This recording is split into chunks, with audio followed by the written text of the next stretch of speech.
Push করা ইহুদিদের ষড়যন্ত্রের একটা অংশ ছিল। রসুলকে মেরে ফেলার জন্য তারা খাবারের মধ্যে বিষ ঢুকিয়ে দিয়েছিল, সেই বিষক্রিয়া দেখা দিচ্ছিল, প্রচন্ড জ্বর, রসুল কাঁপতেছিলেন, ঘাম ঝরতেছিল শরীর থেকে, কপাল ঘেমে যাচ্ছিল। আমার নবীজি বলছেন, আয়েশা আমার বুঝি মৃত্যুর সময় চলে এসেছে, আমি মনে হয় দুনিয়া থেকে বিদায় নিয়ে নেব। তবে আয়েশা একটা কথা বলি, দেখো না তুমি আমার মাথা থেকে শুরু করে পা পর্যন্ত দেখো, প্রত্যেকটা জায়গায় আমার আঘাতের চিহ্ন। আল্লাহু আকবার বলেন। আমার নবীর মাথা থেকে পা পর্যন্ত শুধু আঘাত আর আঘাতের চিহ্ন ছিল। বেশি আঘাতের চিহ্ন হয়েছিল তায়েফে। আমি তায়েফে যতবার যাই ততবার সেই জায়গাগুলো আমি ঘুরে ঘুরে দেখি আর রসুলের স্মৃতিচারণ করি। রসুলকে কেমনে মেরেছিল সেদিন তারা, যে রসুল সূর্যের নিচে হাঁটলে পরে আল্লাহ পাক তার সম্মানে সূর্যের নিচে একখণ্ড মেঘ আল্লাহ পাক রেখে দিতেন। সেই নবীজি তায়েফে একা এমন মারা মারল, রসুলকে মেরে ফেলার নিয়তি তারা মেরেছে। চোকা চোকা পাথর নবীজির হাতের মধ্যে যখন হাত ঢুকতো, তুলার চেয়ে নরম ছিল আমার নবীর হাতগুলো। যখন মেরে দিয়েছে সেই পাথরগুলো, চোকা চোকা পাথর নবীজির মাথা থেকে পা পর্যন্ত লেগে লেগে ক্ষত বিক্ষত হয়ে গেছে।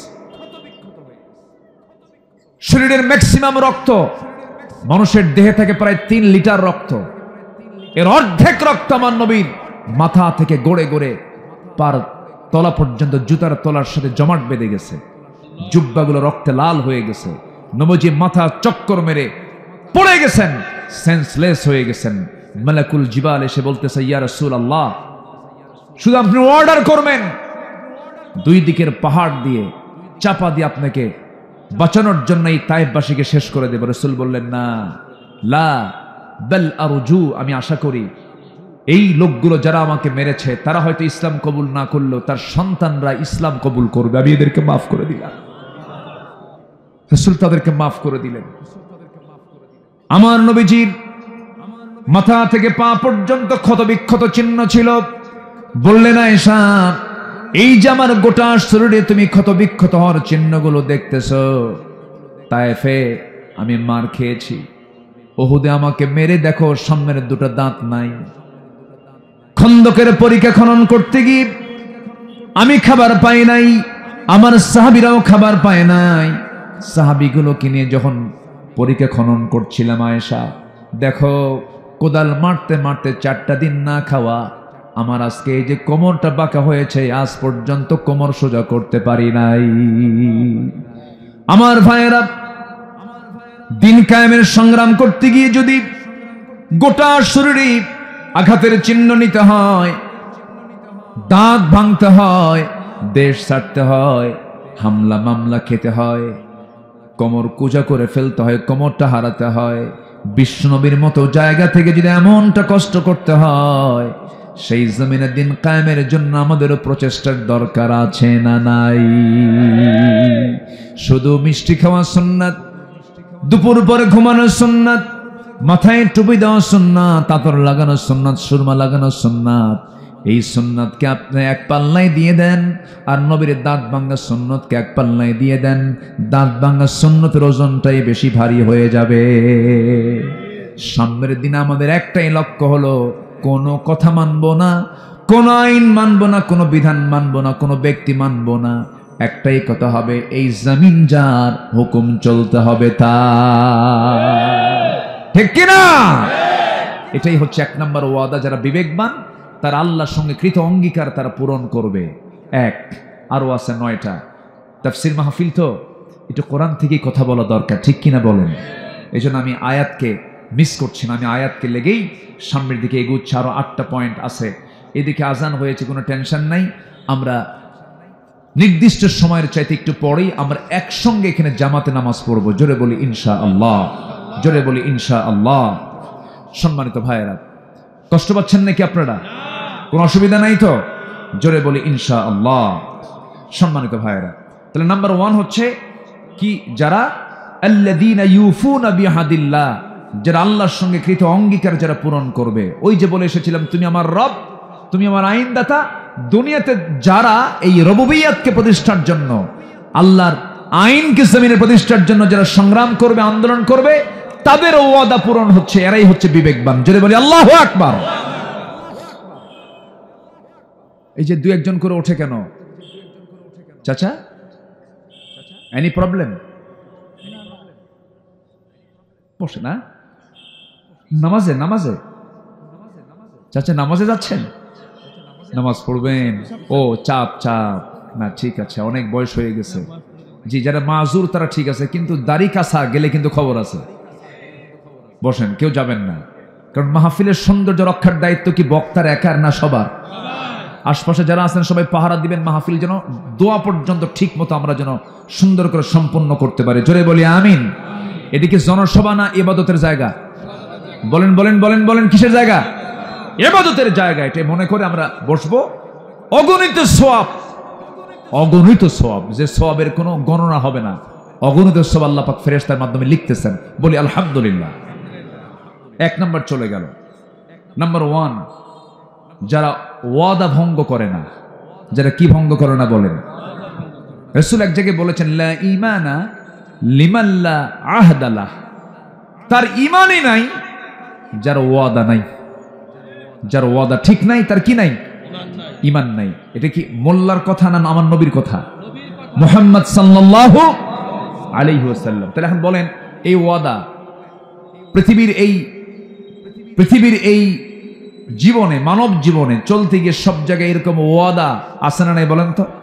আছে। যেরকম ব্যবসা করতে নিয়ে ওয়াদা করতে হয়, কথা বলতে নিয়ে ওয়াদা করতে হয়, কোন একটা জায়গায় যাব ওয়াদা করতে হয়। প্রত্যেকটা জায়গায় কিন্তু একটা ওয়াদা থাকে। এই ওয়াদা যারা ঈমানদার তাদের কখনো ওয়াদা ভঙ্গ হবে না। আর যার ওয়াদা ভঙ্গ হয় সে কি বিবেকবান না বিবেকহীন? বলেন, বিবেকবান না বিবেকহীন? আপনি একটা ব্যক্তির সঙ্গে ওয়াদা করেছেন, ভাই তুমি আমার থেকে 2 লক্ষ টাকা পাও, আমি তোমাকে অমুক দিন দেব। এই কথাকে পুঁজি করে সেই লোকটা বলছে, ভাই একজন লোক আমাকে 2 লক্ষ টাকা দেওয়ার কথা, এই টাকাটা আমি তোমাকে অমুক দিন, আমাকে একজন দেবে, এর পরের দিন আমি তোমাকে দেব। তাহলে আপনার এই ওয়াদার কারণে তিনি আরেকজনকে ওয়াদা করেছেন, আরেকজনকে তিনি আবার ওই টাকাটা দিবেন, তিনি আবার আরেকজনকে বলেছেন। যিনি শুরুতে ওয়াদা ভঙ্গ করলেন সে কি বিবেকবান না বিবেকহীন? আচ্ছা, মানুষের ঈমানের চেক হয় নামাজে না লেনদেনে?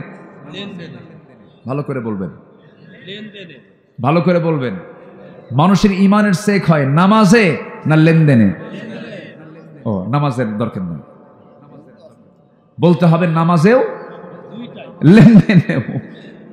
নামাজ ঠিক আছে, কিন্তু লেনদেন উল্টা পাল্টা আছে কিনা বলেন তো? ও কি বিবেকবান না বিবেকহীন? বিবেকবান না বিবেকহীন? বিবেকহীন। আমার বন্ধুগণ, এখন এই সমস্ত আলোচনার ভিতরে একটা হাদিস আমাকে ঢুকাতেই হচ্ছে। আমার বন্ধুগণ, রাসূল বলেছেন, আয়াতুল মুনাফিকি সালাস। মুনাফিককে চেনার জন্য 3টা সিম্পটম তোমরা দেখবা। যদি 3টা সিম্পটম কারো মধ্যে পাও, সে লোকটা মুনাফিক। নাম্বার 1, ইদা ওয়াদা আখলাফা, যখন সে ওয়াদা করে ওয়াদা ভঙ্গ করে। নাম্বার 2 হলো যখন তার সামনে আমানত রাখা হয় আমানতের খেয়ানত করে ফেলে। নাম্বার 3 হলো যখন সে কথা বলে মিথ্যা কথা বলে, বাজে কথা বলে। এই 3টা বদঅভ্যাস যার মধ্যে আছে সেই লোকটা মুনাফিক। বলেছেন মুহাম্মদ সাল্লাল্লাহু আলাইহি ওয়াসাল্লাম। তাহলে যারা মুনাফিক হয় তারা কি বিবেকবান হয় না বিবেকহীন হয়? বিবেকহীন হয়। তাহলে উলুল আলবাব যদি হতে চাই, 1 নম্বর ওয়াদা ঠিক রাখতে হবে। কার সাথে? আল্লাহর সাথে যে ওয়াদা ছিল সেই ওয়াদা আমরা ঠিক রাখবো। নাম্বার 2 হচ্ছে অঙ্গীকার আমরা ঠিক রাখবো। আমাদের যে ওয়াদা এটা আমরা সব জায়গায় ঠিক রাখার চেষ্টা করব। জোরে বলি ইনশাআল্লাহ। ইন্নাল্লাহা লা ইউখলিফুল মিআদ। আল্লাহ তাআলা নিজেও কখনো ওয়াদা ভঙ্গ করেন না। আমরাও সে আল্লাহর গুণটা লালন করব। আমরা কখনো ওয়াদা ভঙ্গ ইচ্ছা করে কখনো ভঙ্গ করব, অনিচ্ছাই হতে পারে। বান্দার ভিতরে তো অনেক সময় বান্দাই তো পারে না, আর সব পারেন কে? আল্লাহ। কিন্তু আপনি চেষ্টা করার পরেও আপনি পারেন নাই, এটা আল্লাহ পাক আপনাকে মাফ করতে পারেন। কিন্তু প্ল্যান করে আপনি ওয়াদা করে ওয়াদা পূরণ করছেন না। বলুন তো, একটা প্রশ্ন করে, আজকের সমাজে যে টাকা ঋণ দেয় সে বিপদে, যে টাকা ঋণ নেয় সে বিপদে। বলেন বলেন, এটা কি একটা আদর্শ সমাজের বৈশিষ্ট্য? এটা বলেন তো। যে দেয় সে বিপদে, আর যে নেয় সে নিরাপদে। সে কি বলেন? সে নিরাপদে। যারা ব্যবসায়ী না তারা আমার আজকের আলোচনায় খুব খুশি হচ্ছেন, ভালো করে কন, হালকা তো করেও টাকা তুলতে পারি না। আল্লাহ তাআলা দেখেন কিভাবে সুন্দর করে কথাগুলো সাজাচ্ছেন। তো টাকা পায় একজন, বলতেছে ভাই তুমি আমার থেকে টাকা নিলে অমুক দিনের কথা বলে আজকে তো দেওয়ার কথা, তুমি দাও কেন না, তুমি আরেকদিন আসো। পরপর 3 দিন না করছে, একদিন বলেই ফেলতেছে, সত্যি করে বলি ভাই তুমি কি আমাকে টাকা দিবা? তুই কি এখনো বুঝোস না আমি টাকা দেবো কি দেবো না? রাগের ঠেলায় যে পাওনাদার, যে টাকা পায়, রাগের ঠেলায় সে বলেই ফেললো আল্লাহ তুমি সাক্ষী থাকো, ওর কাছ থেকে আর কোনোদিন টাকা চাবো না, যা তোর কাছ থেকে যে টাকা পাই সেই টাকা আমি হাসরের দিন তুলে নেব। জবাবে কয় লম্বা ডেট পাইলাম। কি ডেট পাইলাম?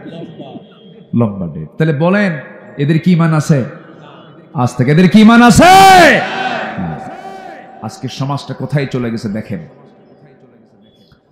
আমার বন্ধুগণ, আল্লাহ রাব্বুল আলামিন এই জন্য বলছেন বিবেকবান হও, বিবেকবান যদি হতে পারো আমি তোমাকে জান্নাত দিয়ে দেব।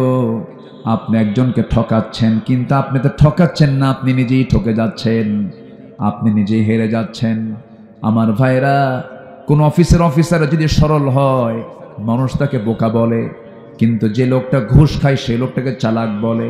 একদিন কিয়ামতের দিন ওই সমস্ত ব্যক্তির জন্য আল্লাহ রাব্বুল আলামিন উপর করে তাকে জাহান্নামের মধ্যে ফেলবেন, সুদখোরকে জাহান্নামের মধ্যে ফেলবেন। আল্লাহ তাআলা যা হারাম করেছেন সে হারামের কাছে একজন বিবেকবান মানুষ যেতে পারে না। নাম্বার 3 হলো সম্পর্ক। আমরা পৃথিবীতে সবার আগে যার সঙ্গে গড়ব তিনি আমার কে বলেন? আল্লাহ রাব্বুল আলামিন বলছেন ওয়াল্লাযীনা ইয়াসিলুনা মা আমারাল্লাহু বিহি আন ইউসাল। নাম্বার 3 হলো ওই সমস্ত বান্দাগুলো বিবেকবান, তাদের মধ্যে কমন সেন্স আছে, যারা পৃথিবীর সবার সঙ্গে সম্পর্ক থাকলো না গেল এই কথা না চিন্তা করে আগে চিন্তা করে আমার সঙ্গে আমার আল্লাহর সম্পর্ক ঠিক আছে কিনা। যাতে মাতাল তালে ঠিক থাকতে হবে। দুনিয়ার সবার কাছে মাইনাস হয় হোক, কিন্তু আমার আল্লাহ যেন বাদ না পড়ে। আর আমাদের চিন্তা হলো কিছু কিছু লোকের যা কিছু হয় হোক আল্লাহর কাছে মাফ চেয়ে নেব, আগে এগুলো করি। এরকম আসানো নেই বলেন তো? আগে চিন্তা থাকতে হবে, আমার সম্পর্ক রাখতে হবে আগে কার সাথে? আসতে বলবেন না, কার সাথে? আল্লাহর সাথে। আমার আল্লাহ তো সেই আল্লাহ যে আল্লাহ শুধু মানুষকে লালন পালন করেন না, তিনি গোটা পৃথিবীর সব কিছুকে লালন পালন করেন। জোরে কোন সুবহানাল্লাহ। অবাক হয়ে যাবেন, প্রত্যেকটা প্রাণী কিন্তু আল্লাহর জিকির করে। জোরে কোন সুবহানাল্লাহ। কোন প্রাণী কি খায়, কোন প্রাণী কখন ঘুমায়, কোন গাছের পাতা কখন পড়ে, কোনটা আগে পড়ে আর কোনটা পরে পড়ে, এটাও আল্লাহ জানেন। আল্লাহু আকবার বলেন। সমুদ্রে কত প্রাণী আছে, আকাশে উড়ন্ত কত প্রাণী আছে, জঙ্গলে কত প্রাণী আছে, স্থলভাগে কত প্রাণী আছে। সমস্ত প্রাণীর রিস্কের সমস্ত ম্যানেজমেন্টের দায়িত্ব কার? আবার সব প্রাণীকে মানুষের খাদেম বানায় দিয়েছেন তিনি আমার কে? সুন্দরবনের কি কি খাঁটি জিনিস আছে কন্ত? মধু। হ্যাঁ, টাইগার তো আছেই মধুকে সংরক্ষণ করার জন্য, কিন্তু সুন্দরবনের কি মধু বলুন? কি মধু? খাঁটি কি আছে? খাঁটি তো আছেই, কিন্তু ওটা আস্তে আস্তে কি হয় করে কে?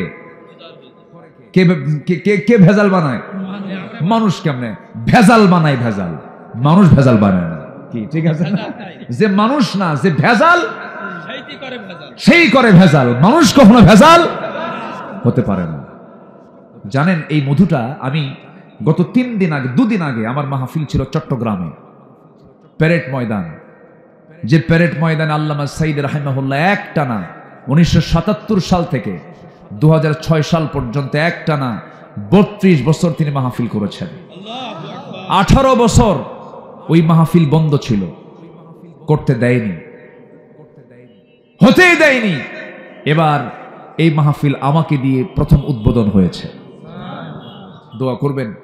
এই 18 বছর পর গত 27 জানুয়ারি, আজকে তো 29, 27 জানুয়ারি প্রথম তাফসীর মাহফিলটা আমি শুরু করেছি। 18 বছর পর আবার শুরু হলো।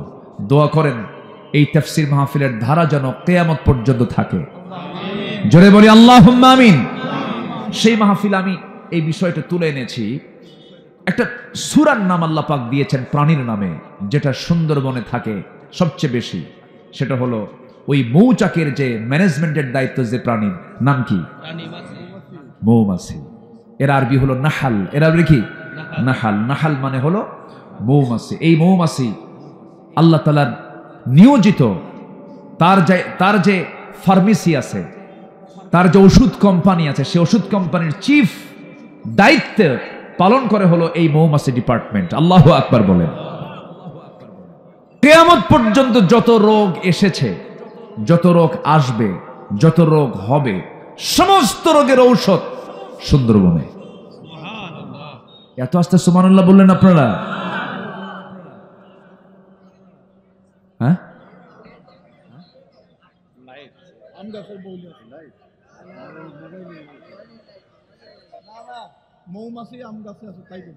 ও কোনো সমস্যা নাই তো? আমার কথা বুঝতে পারছেন সবাই? তো এই মৌমাছির আরবি হচ্ছে সূরাতুন নাহাল। নাহাল মানে হচ্ছে কি? মৌমাছি। হ্যাঁ, ও এই আলো, আপনার মোবাইলে আলোটা ডিস্টার্ব করছে, বন্ধ করেন।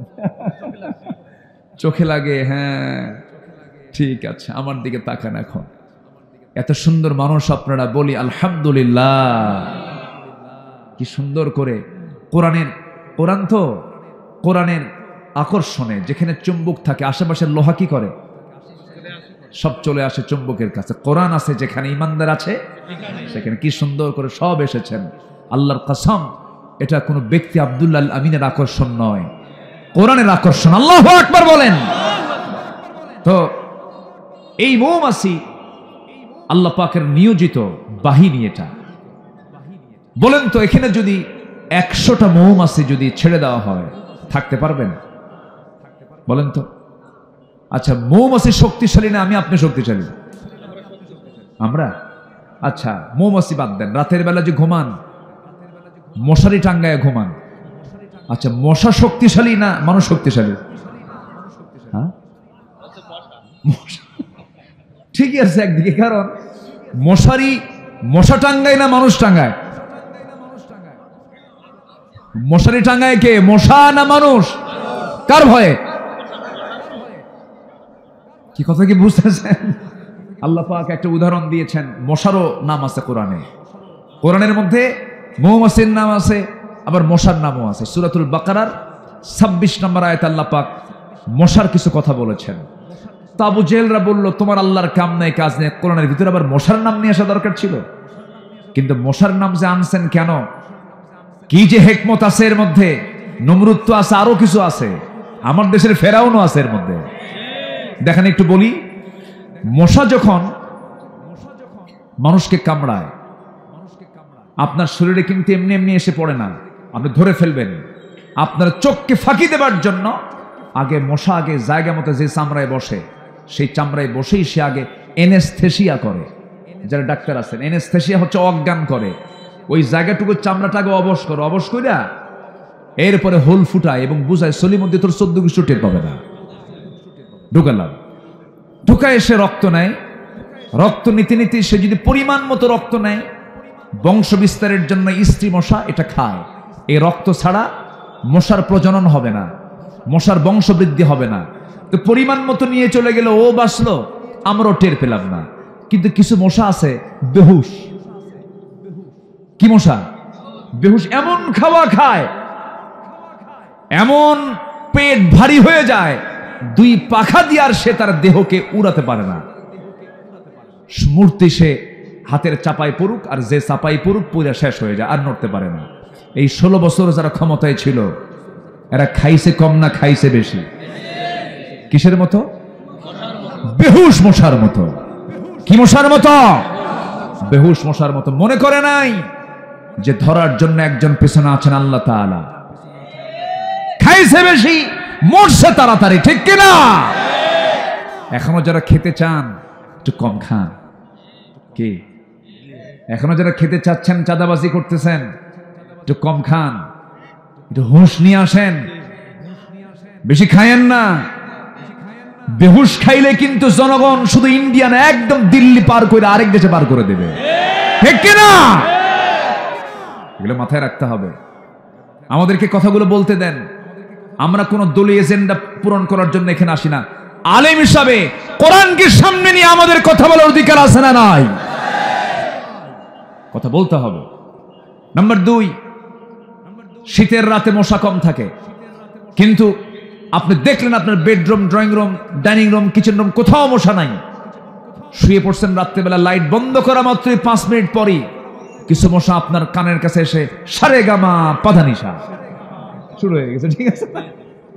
তাহলে এই মশাটা আপনাকে দেখলো কেমনে?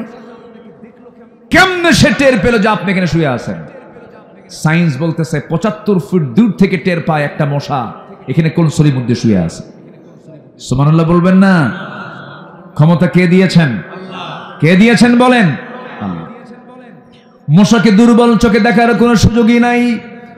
আবার এই মশা যখন আপনার গায়ে যখন পড়ে, আপনার কানের কাছে এসে যে ভন ভন করে যে আওয়াজটা হয়, এই কানের কাছে এসে যে আওয়াজটা করতে, সেটা কিন্তু তার ভোকাল কর্ডের কোনো আওয়াজ নয়, কণ্ঠের কোনো আওয়াজ নয়।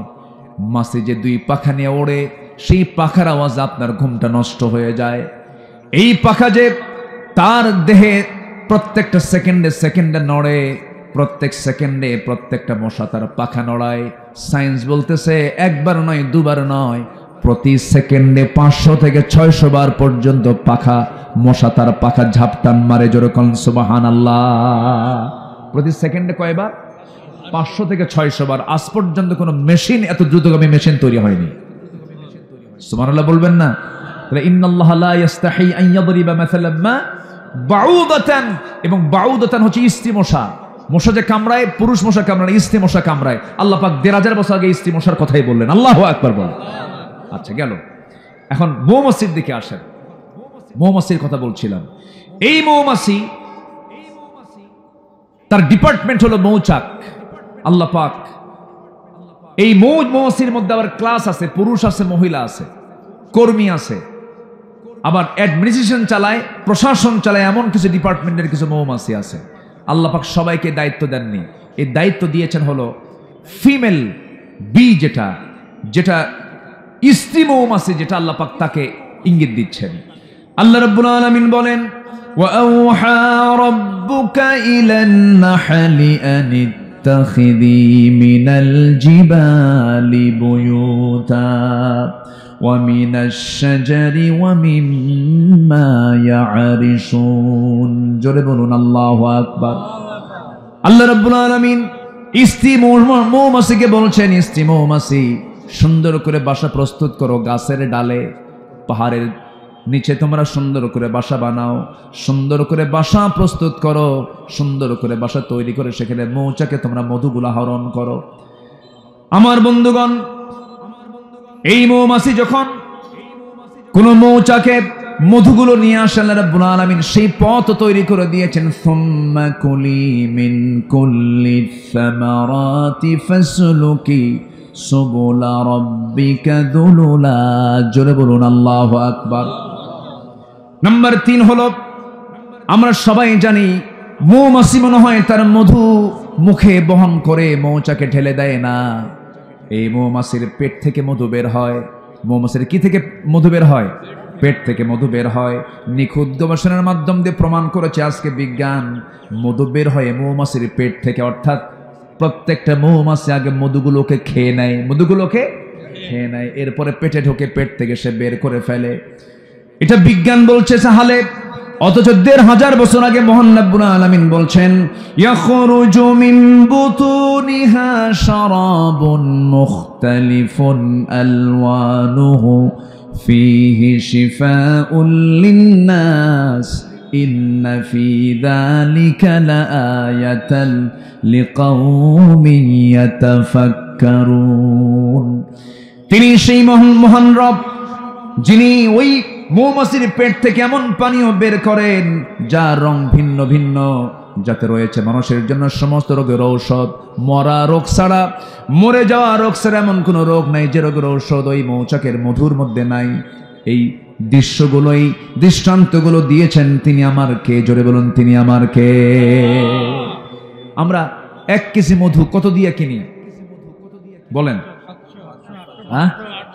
700, 800, 1200। দেখেন 1 পাউন্ড মধু বানাতে 550 মৌমাছিকে প্রায় 20 লাখ ফুলে ভ্রমণ করতে হয়। 1 পাউন্ড মধু তৈরিতে 550 মৌমাছিকে প্রায় 20 লাখ ফুলে যেতে হয়, ভ্রমণ করতে হয়। একটা কর্মী মৌমাছিকে 80,000 কিলোমিটার পথ অতিক্রম করতে হয়। গবেষণার তথ্যে এসেছে 1 পাউন্ড মধু তৈরিতে 14.5 লক্ষ কিলোমিটার পথ অতিক্রম করতে হয়, যা দিয়া পুরা পৃথিবীকে 3 বার প্রদক্ষিণ করা যাবে।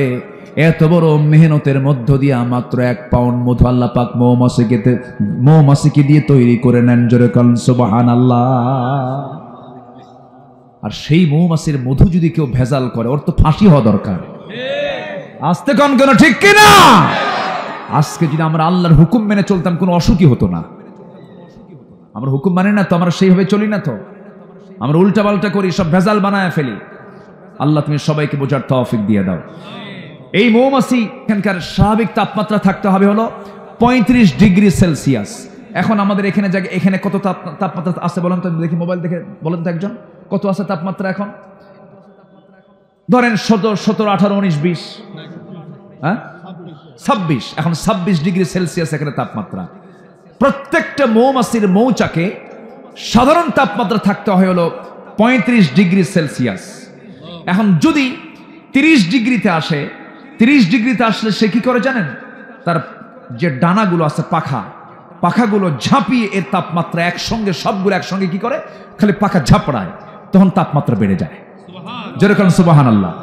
আবার যদি তাপমাত্রা যদি বেড়ে যায়, তখন করে পাখাটা উল্টা করে আবার ঝাপটায়, উল্টা করে ঝাপড়ায় ভিতরের যে গরম ভাবটা এটা বের করে দিয়ে আবার 35 ডিগ্রি সেলসিয়াস তাপমাত্রা নিয়ে আসে। কেউ তো সুবহানাল্লাহ বললেন না? সব কার কুদরত? সব প্রাণী হুকুম মানে কার? আর মানুষ হুকুম মানে কার? আল্লাহ। আল্লাহর হুকুম মানলে আজকে আল্লামা সাঈদীকে এরকম ভাবে আমাদের চোখের সামনে তাকে বিদায় হতে হয়, বুকটা ফেটে যায়। জানেন, এই তাফসীর মাহফিলগুলোতে যখন বসি, শুধু তার নামটা বারবার মনে হয়। এই লোকটা এই দেশের জন্য যে কত বড় সম্পদ ছিলেন, কত বড় নিয়ামত ছিলেন। বাতিল কিন্তু তাকে ঠিকই চিনতে পেরেছে, বাতিল তাকে চেনে।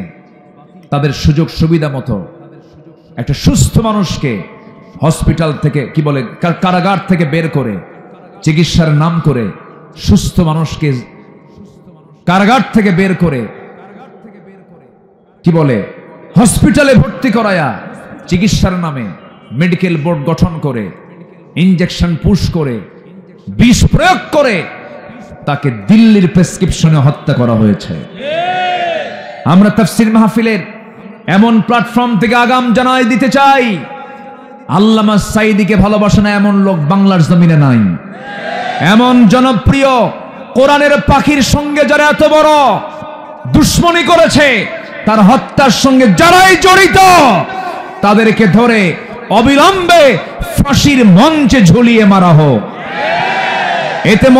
এতে রাজি আছেন কারা কারা? হাত উঁচু করে দেখেন মুসলমান।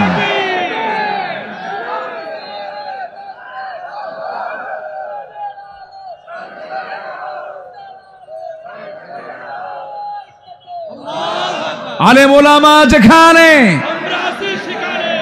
আল কোরআন যেখানে, কোরআন হাদিস যেখানে, নারায়ে তাকবীর। সব সমস্যার সমাধান বলেন, সব সমস্যার সমাধান। এই বিশ্বাস আছে তো ইনশাআল্লাহ? আগামীর দেশ আমরা কোরআন দিয়ে সাজাবো, জোরে বলে ইনশাআল্লাহ। আর কেউ রাজাকার গালি দিয়ে লাভ নাই, আর কেউ মৌলবাদ বলে গালি দিয়ে লাভ নাই। জি আলহামদুলিল্লাহ। এই সময় জি জি শুকরিয়া, আলহামদুলিল্লাহ। বসো আব্বু। দাদির জন্য দোয়া চেয়ে কিছু দান করে গেছে, আল্লাহ কবুল করো, জোরে বলি আমিন। একটা ফরজ কাজ কিন্তু আমাদের বাদ পড়ে আছে। কি নামাজ বলেন তো? সবাইকে 5 ওয়াক্ত নামাজ পড়ি। 5 ওয়াক্ত নামাজ আজকের থেকে আর ছাড়বো না, কারণ মরণ তো এখান থেকে উঠতেও পারি নাও পারি, এই হলো জীবনের গ্যারান্টি। আমরা কেমন সিদ্ধান্ত নিতে পারি? হাজার হাজার মানুষ আজকের এই তাফসীর মাহফিলে আজকের থেকে সিদ্ধান্ত নিলাম, আল্লাহ তোমার হক, তোমার সঙ্গে ওয়াদা করেছিলাম তুমি আমার রব, তোমার রুবুবিয়্যতের ঘোষণা দেওয়ার জন্য আমরা উলুল আলবাব হয়ে বিবেকবান হয়ে সিদ্ধান্ত নিলাম, জীবনে আর 1 ওয়াক্ত নামাজ কোনোদিন ছেড়ে দেব না। সবাই কি রাজি আছেন? হাত উঁচু করে দেখান তো সবাই একটু, জোরে বলি ইয়া আল্লাহ। আমাদেরকে 5 ওয়াক্ত সালাত আদায় করার তৌফিক তুমি আল্লাহ দিয়া দাও, জোরে বলি আমিন। আরো জোরে আমিন, আরো জোরে আমিন। হাত নামান। সবাই রাগ করলেন নাকি আপনারা? নামাজ পড়লে কি আমার লাভ না আপনার লাভ? আচ্ছা, আল্লাহ আমরা যদি নামাজ না পড়ি আল্লাহর কোনো যায় আসে? যায় আসে না। নামাজ পড়লে কার লাভ হবে? নিজের লাভ হবে। নামাজ আমরা পড়বো, কেউ ছাড়বো না, জোরে বলি ইনশাআল্লাহ। আমি যদি আর কিছু সময় নেই, নামাজটা বড় ঝুঁকিপূর্ণ হয়ে যাবে। সব দিকে আমরা খেয়াল করব। দোয়ার বিষয় আছে, আরো কিছু বিষয় আছে, কেউ উঠবেন না কিন্তু। আমি সবাইকে নিয়ে দোয়া করব। যাদের আব্বা আম্মা আছে কেউ উঠবেন না, জীবিত আছে অথবা মরা আছে, না বাপ মা ছাড়া কেউ আছেন নাকি? কারো জীবিত আছে, কারো মৃত্যু। সবাইকে নিয়ে আমরা দোয়া করবো, একটা লোক উঠবেন না। সবাইকে নিয়ে আমরা ধীরে ধীরে দোয়ার দিকে যাচ্ছি। শুধু পয়েন্ট আকারে, উলুল আলবাব কারা? কারা উলুল আলবাব কারা? বিবেকবান মানুষ যাদের মধ্যে 9টা গুণ আছেন। আমি 3টা বলেছি। 1 নম্বর হচ্ছে কার ওয়াদা পূর্ণ করা? আল্লাহর ওয়াদা। নাম্বার 2 হচ্ছে অঙ্গীকার ভঙ্গ না করা, ওয়াদা ভঙ্গ না করা। নাম্বার 3 হচ্ছে সম্পর্ক বজায় রাখতে হবে কার সাথে? নামাজ বাদ দিয়া, নামাজ সহ। নাম্বার 4 ভয় করব একজনকে, তিনি আমার কে? নাম্বার 5 বিচার দিবসকে ভয় করব। নাম্বার 6 ধৈর্য ধরব। নাম্বার 7 নামাজ কায়েমের সংগ্রাম করব। নাম্বার 8 গোপনে প্রকাশ্যে দান করব। নাম্বার 9 ভালো কাজের দ্বারা মন্দ কাজকে প্রতিহত করব। এই 9টা গুণ আছে যার, আল্লাহ বলছেন সেই বান্দাই হচ্ছে উলুল আলবাব। আমি ওর জন্য জান্নাত রেডি করে রেখে দিয়েছি। আল্লাহ কবুল করুন, জোরে বলি আমিন। যারা আলেম ওলামা আছেন তারা আলোচনা একটু হলেও তারা হকটা পেয়েছেন। আমি চেষ্টা করেছি। এখন আসুন, আমরা এখন কোনো কথা নাই, দোয়ার দিকে যাব। চাইবো কার কাছে বলেন তো? আল্লাহর। সবাই বলি সুবহানাকাল্লাহুম্মা ওয়া বিহামদিকা আশহাদু আল্লা ইলাহা ইল্লা আনতা আস্তাগফিরুকা ওয়া আতুবু ইলাইকা। চিৎকার মেরে বলি আল্লাহ, আমার জীবনের সাগীরা কবীরা, ছোট বড় সব গুনাহ তুমি আল্লাহ মাফ করে দাও। জোরে বলুন ইয়া রাব্বাল আলামিন। জি, আপনি দোয়া করে দেন, আপনি দোয়া করেন, আপনারা দোয়া করেন।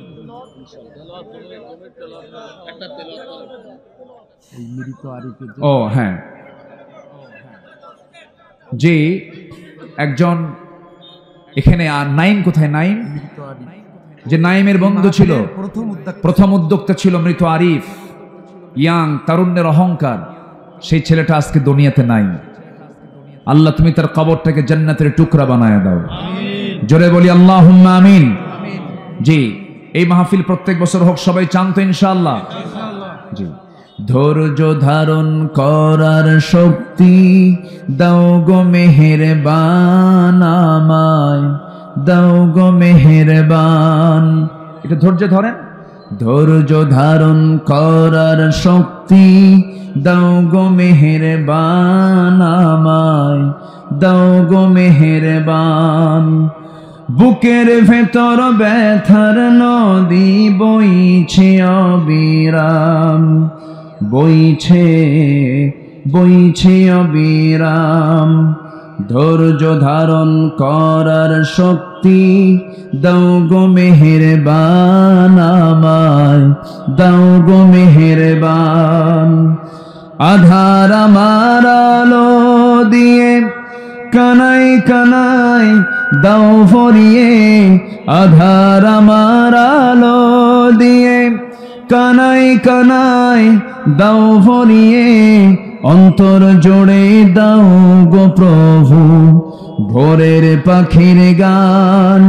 বুকের ভেতর ব্যথার নদী বইছে অবিরাম, বইছে বইছে অবিরাম। ধৈর্য ধারণ করার শক্তি দাও গো মেহেরবান আমায়, দাও গো মেহেরবান। ফাগুন কেড়ে নেয়া চতর আষাঢ় করে দাও, গাছে গাছালির শীতল ছায়ায় জীবন ভরে দাও আমার, জীবন ভরে দাও। ধৈর্য ধারণ করার শক্তি দাও গো মেহেরবান আমায়, দাও গো মেহেরবান।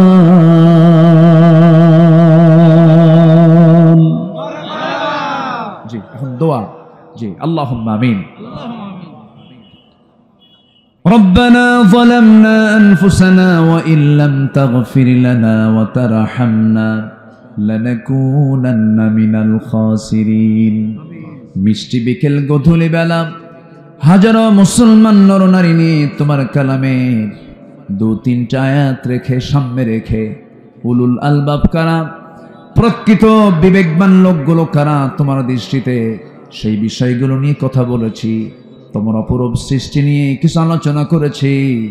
তোমার শাহী দরবারে কাঙ্গাল ভিখারির মতো দুটো হাত পেতেছি। আল্লাহ, গুনার দিকে নজর দিও না, বান্দা মনে করে তামাম জিন্দেগির গুনাহগুলোকে মাফ করে দাও।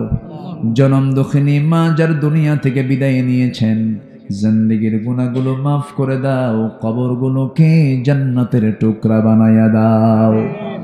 আব্বা আম্মার জন্য কি দোয়া তাও শিখিয়ে দিয়েছ। রব্বিরহামহুমা কামা রব্বায়ানি সগীরা, রব্বিরহামহুমা কামা রব্বায়ানি সগীরা।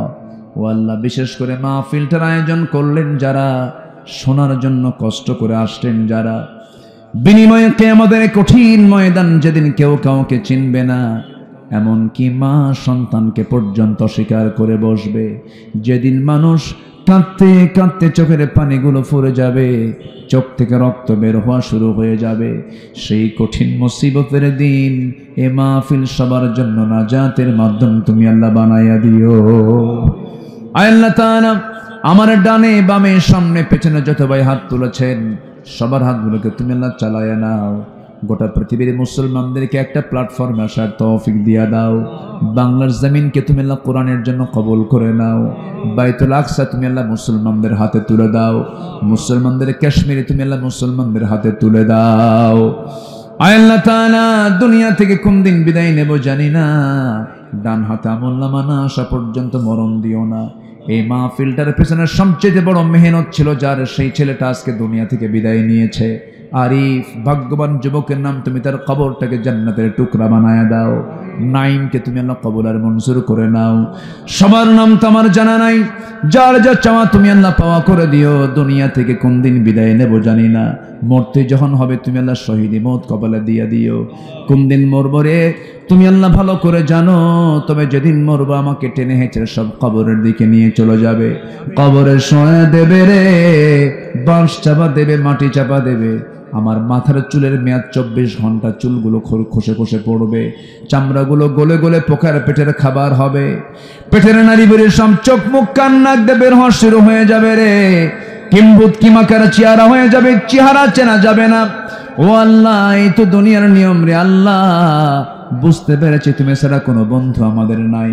অন্তিম সময়ে যখন চলে আসবে জবানে জারি করে দিও লা ইলাহা ইল্লাল্লাহু মুহাম্মাদুর রাসূলুল্লাহ।